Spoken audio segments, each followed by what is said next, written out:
तुर्की में आए भूकंप के बाद किस तरीके से घायलों का इलाज किया जा रहा है, भारतीय बचाव दल एनडीआरएफ ने उसकी खास तैयारी की है। और यहां पर चिकित्सा प्रशिक्षण संस्थान मेडिकल ट्रेनिंग इंस्टीट्यूट ने ये पूरी तैयारी की है, जिसकी टीमें वहां भी गई हुई हैं। तो आप ये तस्वीरें देख सकते हैं कि एक खास ट्रेनिंग यहां पर दी गई है। अमित मुरारी, डॉक्टर अमित मुरारी हमारे साथ मौजूद है। सर, ये बताइए कि क्या बातों का ध्यान में रखा गया है और तुर्की में जो मेडिकल टीम मौजूद हैं उनको क्या खास ट्रेनिंग दी गई है?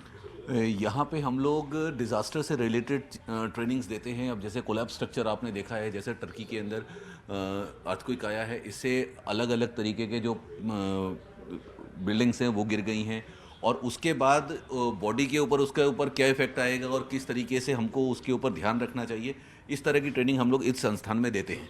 शुरू करिए, कहाँ से पहला स्टेप क्या है? सबसे पहले मैं आपको यहाँ दिखाना चाहूँगा कि जो हमारा सबसे इम्पोर्टेंट चीज़ है सीपीआर के अगर आपको कोई भी पेशेंट एकदम लो मिल रहा है और उसकी कंडीशन सही नहीं हो रही है, तो आप उसको सीपीआर देके बचा सकते हैं। तो देखिए, इस तरीके की खास उपकरण, खास ट्रेनिंग मेडिकल टीम एनडीआरएफ की वहाँ पर गई है, जो इस तरीके की सीपीआर मतलब क्या होता है सर? Cardio pulmonary रेसिसिटेशन। अच्छा, तो इसका मतलब कि जैसे तुरंत उसको सांस दी जा सके। जी हाँ, इसमें ये जो आप डमी के ऊपर आप देख रहे हैं, इसके अंदर ये जो रेस्क्यूअर हैं ये इसको सीपीआर दे रहे हैं और साथ ही साथ ब्रीथ भी दे रहे हैं, जिससे इसकी जो सर्कुलेशन है बॉडी के अंदर, पूरा हार्ट के अंदर सर्कुलेशन, वो पूरा उसके दिमाग तक जा सके। अगला स्टेप क्या है? तो देखिए, इस तरीके से ये जो बचाव दल की टीमें हैं वो जो जान है वो बचा रही हैं, ऑक्सीजन कंडक्ट करने की, देने की कोशिश कर रही हैं। और ये पूरा का पूरा ट्रेनिंग मॉड्यूल तैयार किया गया है हादसे के बाद, जब हादसे के बाद जो बचाव कार्य को। हाँ, हमारे लोग ईसीजी मशीन भी लेकर के गए हैं। अगर किसी को कोई कार्डियक इशू आता है, तो जैसे अभी हम लोग यहाँ सिखा रहे हैं कि ईसीजी कैसे करना है, वो मशीन भी हमारे साथ वहाँ पे गई हुई है। अब यहाँ पे आप ये देख सकते हैं कि हमारे जो रेस्क्यूअर्स हैं इनको ईसीजी लेना सिखाया जा रहा है, ताकि वो वहाँ पे जा करके ईसीजी परफॉर्म कर सके।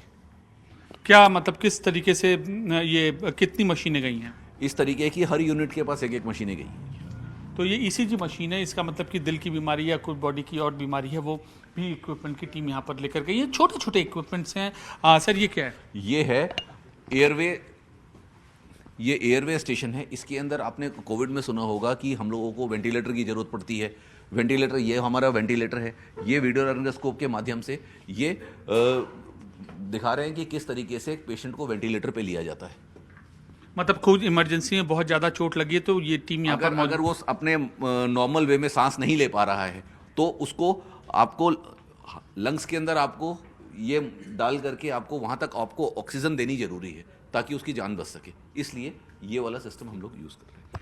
तो देखिए, ये भी टीम यहाँ पर गई है वेंटिलेटर में, क्योंकि धूल बहुत ज़्यादा होता है और बहुत ज़्यादा प्रेशर होता है, तो वेंटिलेटर भी किस तरीके से इस्तेमाल किया जा सके, वो वहाँ पर इक्विपमेंट के साथ मेडिकल टीम मौजूद है। अब देखिए, यहाँ पर ये सिचुएशन बहुत ही अजीब है।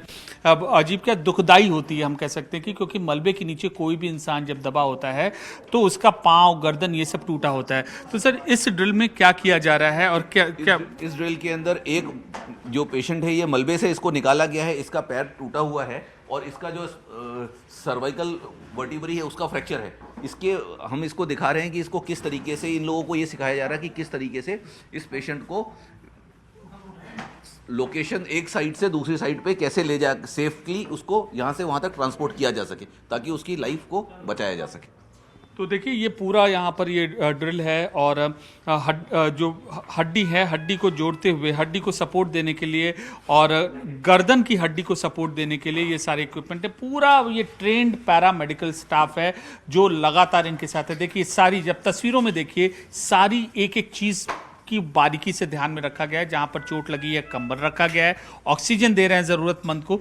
ये चीज़ें हैं जो जान बचाने की में काम आती हैं, और एनडीआरएफ इसी तरीके से सारी चीज़ों को अंजाम, बचाव कार्य को अंजाम दे रहा है। अच्छा, ये बताइए कि अमित जी, कि जो ये पूरा का पूरा ड्रिल था, इसको तैयार करने में आपने किन बातों का, किन ग्लोबल स्टैंडर्ड्स के बारे में ध्यान रखा? इसमें हम लोगों ने सबसे ज़्यादा ये ध्यान रखा कि जैसे हमारे सीओ सर हमेशा ये बोलते हैं कि, और हमारे जो डीजी सर हैं हमेशा वो ये देखते हैं कि किस तरीके से जो ग्राउंड में जो प्रॉब्लम्स है उसको हमको फ्लैग करना है। तो हम लोग इसी तरीके से काम कर रहे हैं कि ग्राउंड में हमारे जो रेस्क्यूअर्स हैं उनको किस तरह की प्रॉब्लम, किस तरह के केसेस वो देख रहे हैं, उसी हिसाब से हम लोग यहाँ पे एक एक स्टेप्स फॉलो करा रहे हैं। देखिए और भी कुछ है, अब आगे क्या चीज़ है हमें बताइए।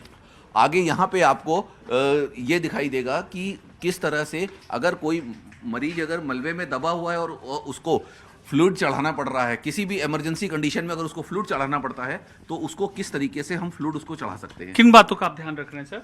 सर हम मेन ये बातों का ध्यान रखें कि हम कहाँ पे और किस वेन में ये आईवी को हम सेट कर रहे हैं, कैंडुला को, कि हम इसमें आईवी लगा सकें बेहतरीन से।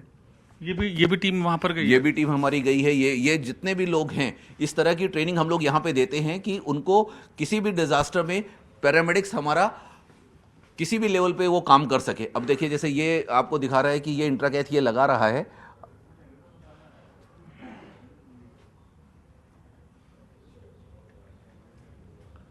अब इसके माध्यम से ये फ्लूइड दे करके किसी की भी लाइफ सेव कर सकता है। तो देखिए ये फ्लूइड है और चढ़ाया जा रहा है। अब यहाँ पर क्या है सर? यहाँ पे आप देखिए कि नॉर्मली डिजास्टर में कितने तरीके के कट्स लगते हैं। ये उसका डिजास्टर में इतने तरह के कट्स जो हैं वो लगते हैं पेशेंट्स को। इतने तरीके के विक्टिम को कट लग सकते हैं। अब इसमें ये है कि ब्लीडिंग इससे ज़्यादा ना हो और वहाँ पे इसको किस तरीके से रोका जा सके, तो यहाँ पे उसकी स्टिचिंग करके दिखा रहे हैं कि किस तरीके से ये इसको अच्छी तरीके से प्रॉपरली स्टिच करके ब्लीडिंग को रोकें और उसको सही सलामत आगे रेफर कर सकें। अगला स्टेप क्या है?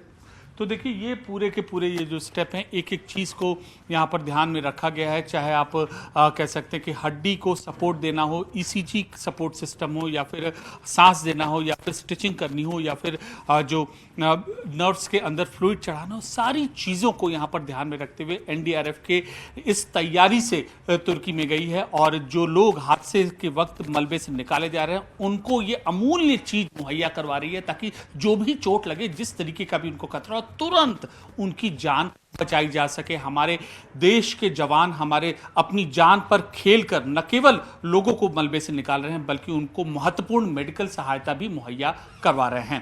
कैमरा पर्सन राकेश नेगी के साथ अमित पांडे, गाजियाबाद, न्यूज़ 18 इंडिया।